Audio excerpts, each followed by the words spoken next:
আজকে আমি একটি নাস্তা রেসিপি নিয়ে চলে এলাম বাচ্চাদের জন্য। তো দেখুন নাস্তাগুলো কত মুচমুচে হয়েছিল আর খেতেও বেশ দারুণ হয়েছিল।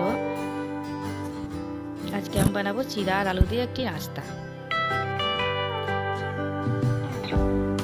আর দেখুন এখানে নিয়েছি আমি চিড়া। তো চিড়াটাকে আমি আগে ঝেড়ে নিয়েছিলাম। আর চিড়ার মধ্যে যেহেতু ধান একটু খোসা থাকে তার জন্য আমি ধান সবগুলো বেছে নিয়েছি। আর এখানে আমি এক বাটি চিড়া নিয়েছি। তো এখন আমি চিড়াটাকে ভালো করে ধুয়ে নেব। দেখুন চিড়া ধুলে কিন্তু একটু নোংরা জল বার হোক, তাই চিড়াটাকে আমি 2-3 বার করে ধুয়ে নিলাম। আর ধুয়ে আমি চিড়া থেকে সব জলগুলো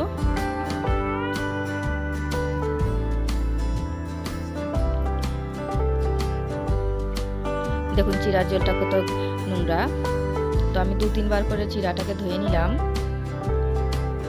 আর সব জলগুলো ফেলে দিয়েছি। আর এরকম চিড়ার বরাবর আমি জল রেখে দিয়েছি দেখুন, যাতে চিড়াটা ফুলে যায় আর চিড়াটা খুব সহজেই নরম হয়ে যায়।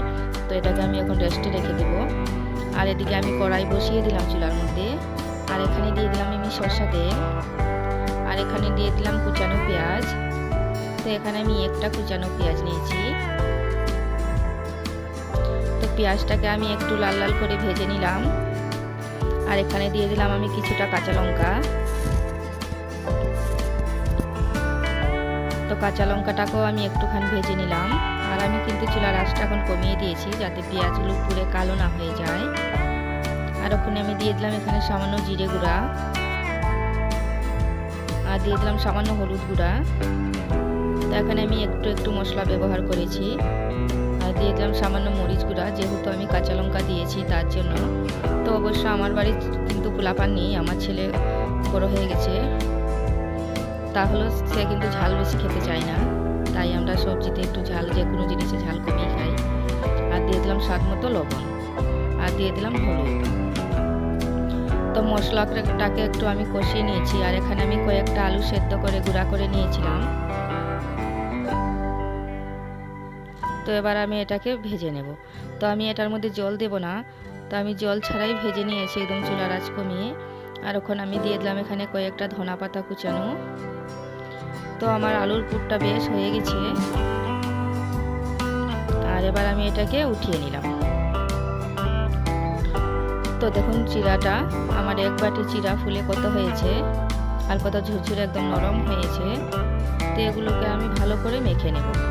তো এগুলোর মধ্যে কিন্তু আর জল দিতে লাগবে না, এটার মধ্যে এটা খুব সুন্দরভাবে মাখানো হয়ে যাবে।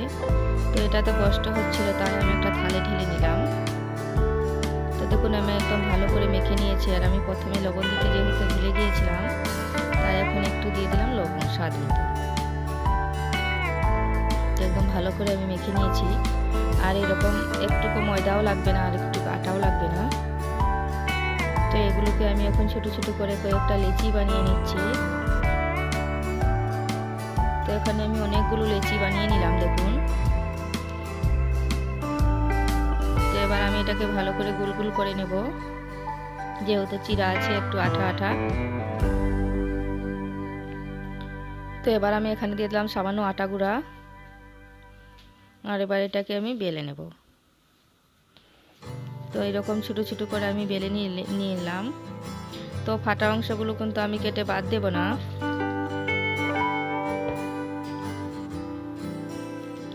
তখন আমি এখানে দিয়ে দেব আলু, ভেজে রাখা আলুর পুরগুলো। তো এরকম ভাবে লম্বা করে আমি দিয়ে দিলাম দেখুন। তো এবার আমি চিড়ার এটাকে বন্ধ করে দেবো নাস্তাটাকে। দেখুন এরকম ভাবে খুব সহজেই আঠা লেগে যাবে, যেহেতু চিড়া তার জন্য। আর ভাজতে সময় খোলারও একটুকু ভয় থাকবে না। তো আমি এক্সট্রা জায়গাগুলো একটু বের করে দিচ্ছি। তো দেখুন আমি এরকম করে বের করে দিলাম।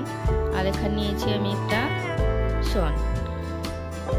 তো এটা তো মোটামুটি সবারই বাড়িতে থাকে, আর না থাকলেও স্টেশনারি দোকানে এটা খুব সহজেই পাওয়া যায়। তো এটা দিয়ে আমি একটা ডিজাইন বানিয়ে নিচ্ছি দেখুন এরকম ভাবে।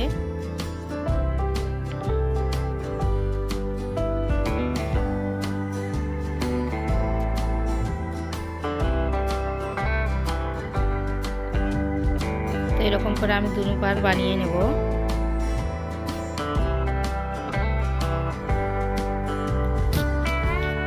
তো আমার দুনো পাশ বানানো হয়ে গেছে, দেখুন আর কি সুন্দর হয়েছে। তো এরকম করে আমি সবটি বানিয়ে নিলাম, আর সবকটি বানাতে আমি দেখাইনি, আমার ভিডিওটা অনেক বড় হয়ে যাবে তার জন্য। তো এদিকে আমি চুলার মধ্যে কড়াই বসিয়ে দিয়েছি, আর আমার তেলটাও গরম হয়েছে। তো এখানে আমি বেশি তেল নিইনি, তো আপনারা চাইলে আরও বেশি তেল নিতে পারেন। তো এবারে এগুলোকে আমি ভেজে নেব, আমার নাস্তাগুলোকে। তো আমি এখানে দুটা করে নিয়েছি একসাথে। তো আমি এটাকে উলট পালট করে এবার ভেজে নেব।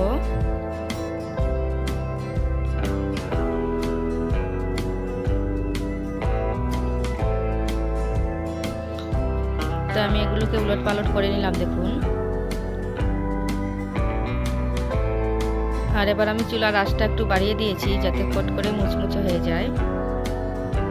আর দেখুন কত সুন্দর হয়েছে। তো আমার নাস্তাগুলো হয়ে গেছে, তো আমি সবকটিকে এবার নামিয়ে নিলাম। আর কত সুন্দর হয়েছে দেখুন।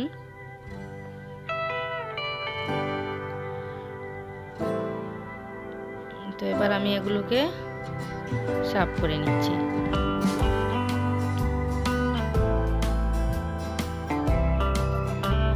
আর আমার রেসিপি যদি ভালো লাগে, আরও নতুন রেসিপি পেতে আমার চ্যানেলটি সাবস্ক্রাইব করে দিন। আর আমার রেসিপি দেখার জন্য আমি সবাইকে অসংখ্য অসংখ্য ধন্যবাদ জানাই।